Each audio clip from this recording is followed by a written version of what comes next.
Hi, in this video I am going to explain some model questions for competitive exams.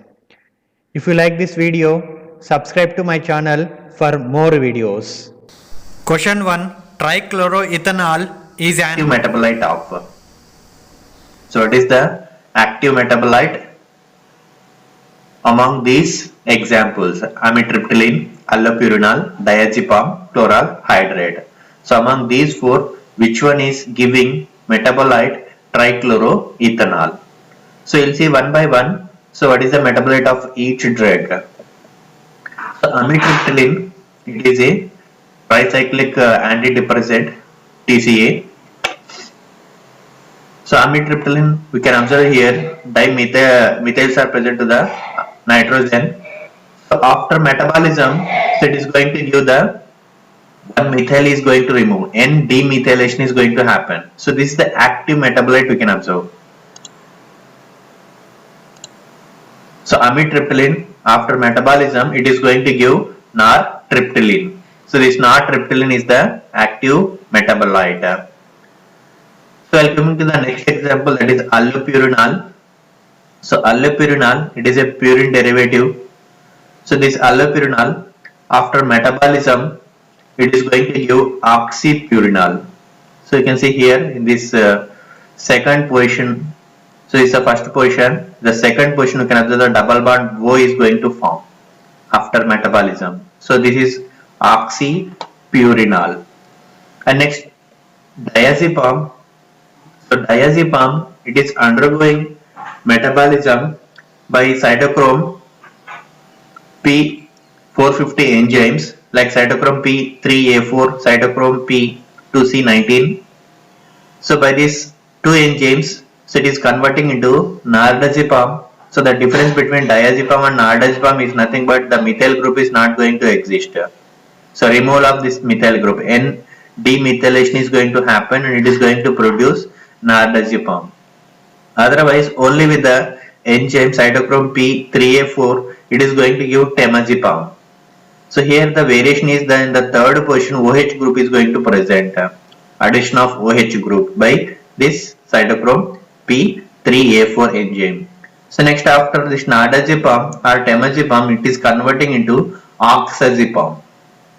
So this temazepam, by removal of methyl group, it is going to give oxazepam. In the case of nardazepam, by addition of OH group in this third position, it is going to produce oxazepam. So the metabolites we can observe for the diazepam, finally the active metabolite it is immediately giving is the oxazepam it is giving. So these two are intermediates, nardazepam and temazepam. So the remaining one is nothing but chloral hydrate.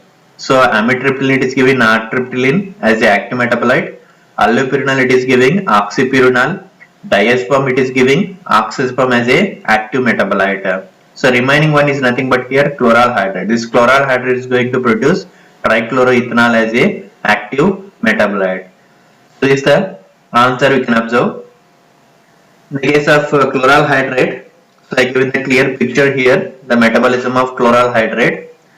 So chloral hydrate, this structure trichloroethanol. So upon reduction, this dichloroacetaldehyde it is going to produce, and this upon oxidation it is going to produce dichloroacetate. And in the case of chloral hydrate, by the enzyme alcohol dehydrogenase in the presence of NAD, nicotinamide adenine dinucleotide, so it is going to produce trichloroacetate. So this trichloroacetate also converting into dichloroacetate. Or in the other hand, you can observe this chloral hydrate by alcohol dehydrogenase, we can see the presence of NADH and NAD. So these reversible reactions are going to happen. It is going to give trichloroethanol, TCE. So this only in the question asked, trichloroethanol, the active metabolite of the chloral hydrate is nothing but trichloroethanol. So this upon with the glucuronidase or UDP glucuronidase, the transferase enzyme that is in the phase 2 reaction in the metabolism, it is converting into trichloroethanol glucuronide. So this is easily excreting from the body. So this is the complete picture of chloral hydrate metabolism you can observe. And second question, gamma aminobutyric acid is derived from. So GABA. So gamma aminobutyric acid you can call it as GABA. It is a neurotransmitter. It is derived from. So the given options are gallic acid, butyric acid, glutamic acid, glutaric acid. So you can see here one picture representing glutamate. L-glutamate, in the presence of GAD and PLP, it is converting into GABA, that is gamma amino butyric acid. It is giving along with carbon dioxide. So GABA, that is a gamma amino butyric acid. It is a principal inhibitory neurotransmitter. It is primarily synthesized from the glutamate. So glutamate is nothing but the excitatory neurotransmitter. So GABA is the inhibitory neurotransmitter and glutamate is the excitatory neurotransmitter.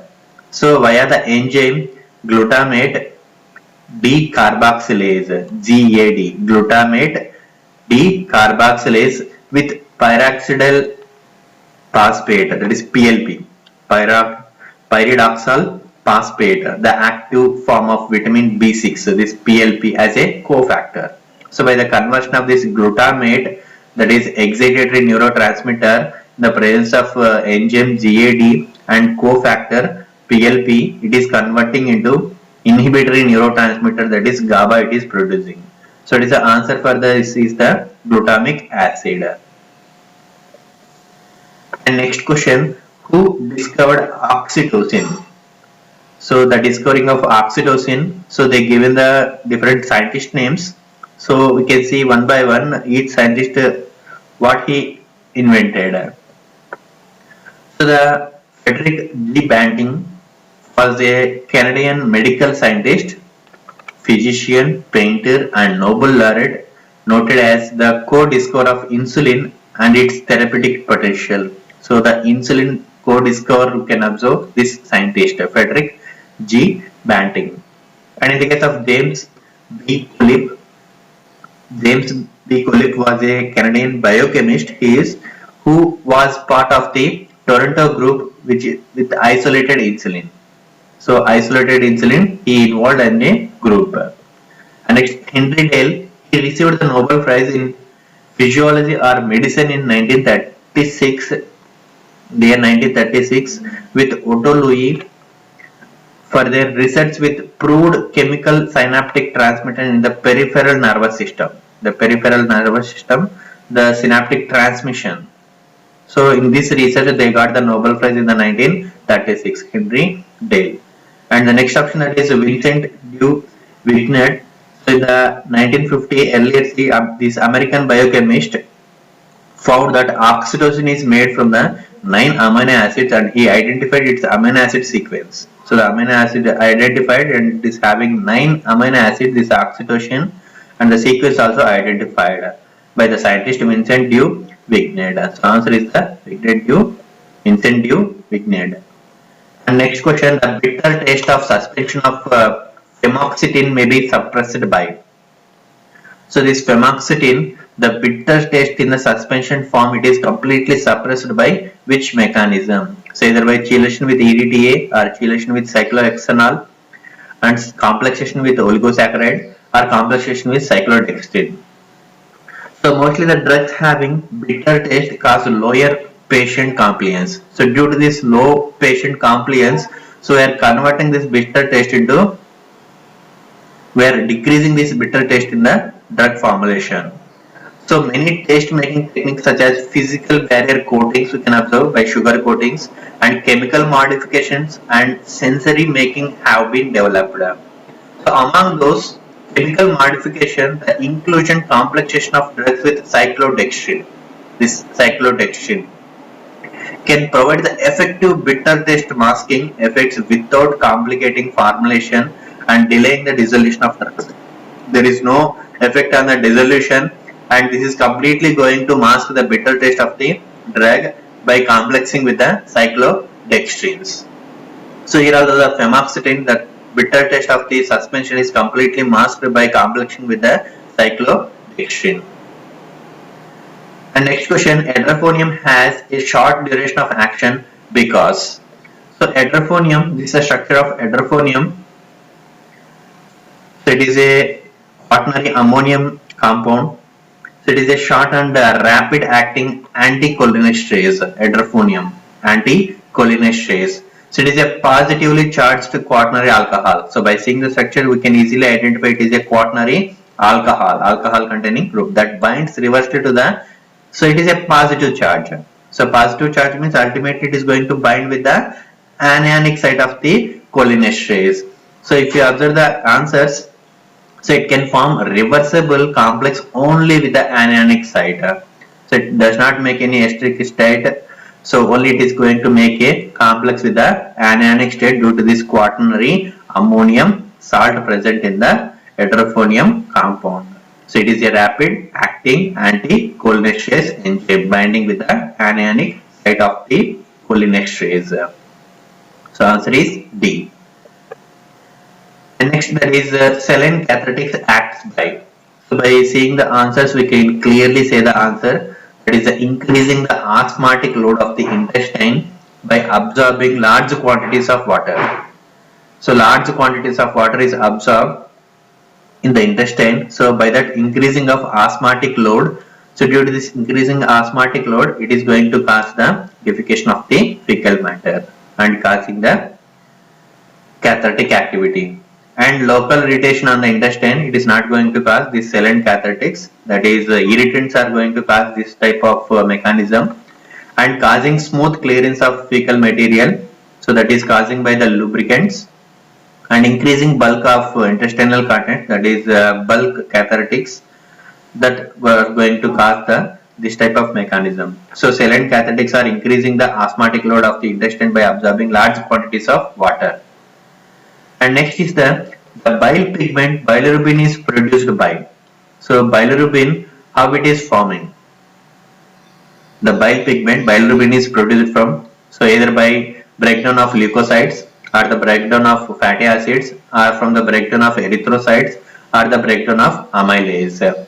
So you can see the lifespan of the white blood cells ranges from the 13 to 20 days. As we know that white blood cells are going to survive nearly 13 to 20 days, the lifespan. So after which time they are destroyed in lymphatic system. So in the lymphatic system they are going to destroy, but they are not going to produce any, these leukocytes are not going to produce any bilirubin. In the case of fatty acids, so fatty acids are broken down into carbon unit, that is acetyl CoA it is going to produce in the metabolism of fats, but we cannot observe any generation of the bilirubin. And the breakdown of erythrocytes, the heme content of the hemoglobin breakdown into iron and biliverdin. So this biliverdin is reduced to bilirubin. So erythrocytes are going to break down this hemoglobin part is removed as iron and biliverdin. So this biliverdin is converting into bilirubin. So the breakdown of erythrocytes, it is going to produce bilirubin. And in the case of amylase, so that it is a salivary amylase breakdown amylose and amylopectin into small chains of glucose called dextrins and maltose. So this amylase is a salivary enzyme. So it is going to break the amylose and amylopectin into a small glucose molecules, and we are calling it as a dextrins and maltose. So the bile pigment produced, bilirubin is produced from the breakdown of erythrocytes. And next is the sodium phosphate in radiotherapeutics is used for. So sodium phosphate. So it is used in radiotherapeutics. The radioactive element in the phosphate, phosphorus. So in which category we are using this one?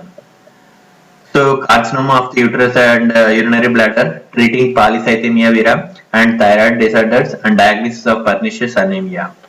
So a radioactive form of the element phosphorus, it is used in the laboratory to label DNA. So this phosphate, the phosphorus, mostly they are using to label the DNA and proteins.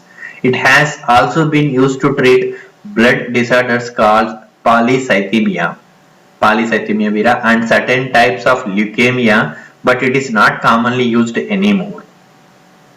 So, and radioactive iodine, mostly we know that it is mostly preferred in the treatment of thyroid cancer. And the test for B12 deficiency in pernicious anemia, a malabsorption with the radioisotopes of cobalt. So in the diagnosis of pernicious anemia, so which type of radioactive metal we are using is nothing but cobalt. 57 or cobalt 58 they are going to mostly use in canopsource. In the thyroid they are using iodine 131, and pernicious anemia they are using cobalt 57 58, but in the case of treating polycythemia vera they are using this sodium phosphate. Next question, on mixing boric acid with concentrated sulfuric acid in a porcelain dish, adding little alcohol and setting a light, the flame produced is in dash color. So orange, blue, green and reddish yellow. So answer is the green color. When we are mixing the boric acid with the concentrated sulfuric acid, so by addition of alcohol, so you can see by burning this solution, so we can observe that green color is going to produce. We cannot observe any other colors. So easily you can observe that so many YouTube videos are there related to this question and how this green color is produced. You can go through that for get clarity. And next question, that is which reagent is used in Oppenar oxidation? So in the Oppenar oxidation, what is the reagent we are using? So sodium hydroxide, sodium borohydride, lithium aluminum hydroxide, aluminum isopropoxide. In the Oppenar oxidation, it is nothing but it is a gentle method for selecting oxidizing secondary alcohols to ketones. So Oppenar oxidation is nothing but oxidation of secondary alcohols into ketones. So secondary alcohols are converting into ketones by this Oppenar oxidation. So in this, the reaction is the opposite with the Marvin-Pondorf-Verley reduction. Completely opposite to this MPV reduction. So the alcohol is oxidized with aluminum isopropoxide in excess acetone. So how this alcohol, secondary alcohol, is converting into ketone means in the presence of aluminum isopropoxide in excess of acetone, this reaction happens. That is Oppenar oxidation. So it's one general reaction given for the Oppenar oxidation. So it is a secondary alcohol attached with the two substituents. So the reagent aluminum isopropoxide, the presence of acetone, excess of acetone, this secondary alcohol is converting into ketone group. So this reaction only we are calling it as Oppenar oxidation. So opposite to the reaction, the ketone groups are converting into secondary alcohol. We can call it as a MPV reduction. Next question, what type of physical properties encompasses molecular weight? So which property it is going to influencing in the, encompasses the molecular weight, either additive property or substitutive or colligative or constitutive property. As we know that additive property is influencing the physical property in the molecular weight.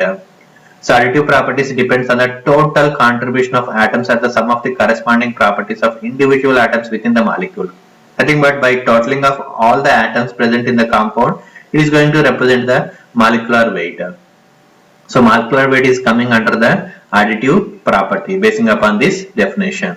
So if you see the constitutive property, so it depends upon the constitutional structural arrangement of atoms within the molecule. So completely constitutive property is nothing but depending upon the how the structural arrangement of atoms in the molecule is present.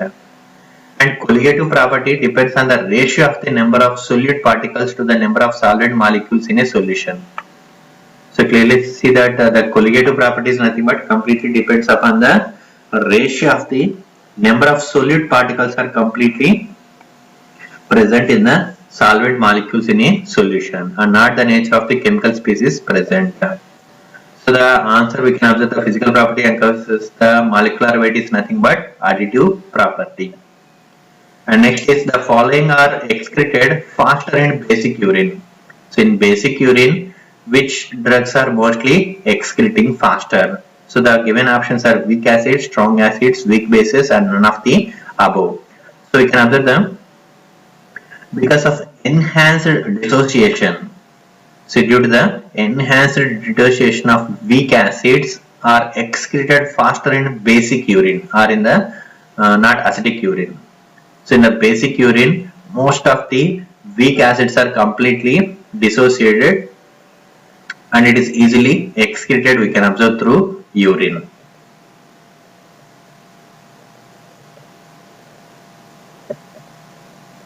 Sorry.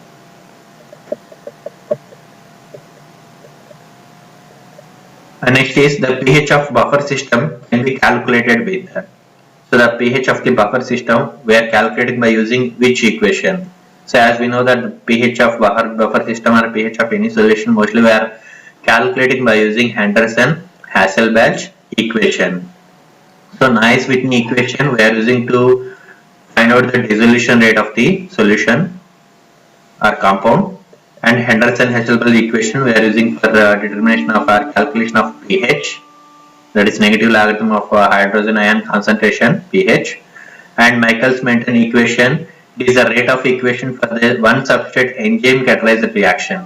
So enzyme catalyzed reaction we are estimating or calculating by using this Michaelis-Menten equation, and Young's equation it describes the balance at the three-phase contact of solid, liquid and gas. So this Young equation is completely describes about the three-phase contact in solid, liquid and gas. Stokes equation it is a basic governing equation for viscous or heat conducting fluid flow. So fluid flow we are finding by using the Stokes equation. So among which one is using for the pH of buffer system to calculate is nothing but Henderson-Hasselbalch equation. And next the question, the intensity of the pharmacologic action of a drug is most depend on the, so the intensity of the any drug pharmacological action is completely dependent, intensity of the drug is mostly depending on which factor. So the given options are concentration of the drug at the receptor site and elimination T-half, that is half-life of the drug, and onset time of the drug after local oral administration, minimum toxic concentration of the drug in plasma, minimum effective concentration of the drug in the body. So among these we can observe the concentration of the drug at the receptor site. So the intensity of the pharmacological action of the drug, the complete biological activity or pharmacological activity of the drug is completely depends upon the how much of drug is present at the receptor site, how much concentration of the drug is present at the receptor site. So this factor is much influencing the intensity of the activity. And next question, the volatile drug may be best administered by. So any volatile drug is present in the formulation means, so which route we can prefer to administer that particular drug, either oral route or inhalation, sublingual route, intrathecal route and rectal route.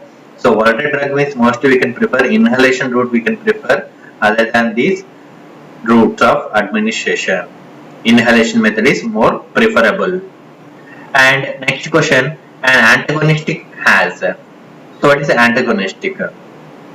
So it is having intrinsic activity and no affinity, or only intrinsic activity and no affinity, no intrinsic activity and no affinity, and affinity same as agonist and devoid of intrinsic activity or none of the above. So what is meant by affinity here? So affinity is a measure of the tightness with which a drug binds to the receptor. So how much of tightly it is binding with the receptor, the drug can consider it as a affinity. But in the case of intrinsic activity, so the intrinsic activity is a measure of the ability of a drug that is bound to the receptor to generate an activating stimulus and produce a change in cellular activity. So completely it is changing the cellular activity by binding with the receptor site. So that we can call it as intrinsic activity. So the antagonistic has the affinity as same as agonist but devoid of intrinsic activity. So as same as affinity we can observe with the agonistic drug, but we cannot observe the intrinsic activity. That means it is not going to change the cellular activity. And next question, most drugs and metabolites are excreted by. So in which route mostly the drugs are excreting, or the metabolites are excreting after metabolic process from phase 1 and phase 2, either through by kidneys or bile or lungs or by perspiration, saliva and tears. And most of the drugs are excreting by the metabolites are excreting through the kidneys only. when comparing with the other route of elimination. And next is the following compartment constitutes the largest percentage. So which compartment having the largest percentage in the body? That is plasma, intestinal fluid, intracellular fluid and fat. So you know that plasma, that is blood. In the blood we can observe plasma is present. Nearly the blood is 5 liters in the body we can observe in the normal adult. And intestinal fluid, so the distribution of fluid throughout the body can be broken down into two general categories. One is intracellular fluid, another one is the extracellular fluid. Intracellular fluid means completely the fluid which is present inside the cell, cytoplasm, inside the cell. Extracellular fluid means between the cells, what is the liquid is present, we can consider as the interstitial fluid. And the fluid which is present in the blood circulation, we are calling it as blood, or in that plasma we can consider. So you can see the picture, broad picture given here. Intracellular fluid, it is nearly occupying the large part in the body. Intracellular fluid, completely our body is present are constituting with the cells only. So that's why intracellular fluid is more we can observe in the body compartments. So after this we can observe the interstitial fluid. So interstitial fluid means what is the liquid it is present between the cells, and then plasma, that is in the blood, and then other fluids we can observe. So the following compartment constitutes the largest percentage is nothing but the intracellular fluid. And next is the catalytic conversion of GTP to GDP is carried out by dash subunit of G proteins, either alpha, beta, gamma or all the above. So this we can clearly explain by using this picture. It is representing the complete G protein mechanism. So the stimulatory receptor RS we can consider. So opposite to this we can observe the inhibitory receptor RI. So when the hormone is attached to this, so this G protein, so is the protein attaching with the G, so cell membrane, and inside this is a cytoplasm. So here G protein we can observe GS protein, that is a stimulatory receptor protein. So it consists of GB beta and G alpha and GS alpha. So to this alpha unit the GDP is attached. So the question is the catalytic conversion of GTP to GDP is carried out by dash subunit. So what is the subunit? Is alpha subunit. So GTP is converting into GDP, and this GDP attached to the alpha subunit is converting into GTP.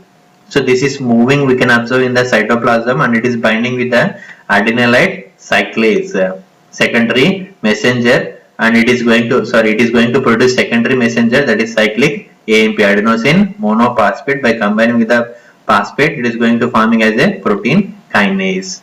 So in the case of inhibitory receptor, so it is also we can observe the GI protein, that is inhibitory G protein. So here also GDP is binding with the alpha unit only. So here you can see GTP is converting into GDP, and the GDP it is attached to the alpha unit, it is converting into GTP. So this GTP is not going to converting, it is not moving and not binding with the adenylate cyclase. So it is not going to produce any cyclic AMP. So inhibitory action we can observe. So here the stimulatory action we can observe, GS protein and GI protein. So among this GDP is binding with the alpha subunit only. So answer is the alpha.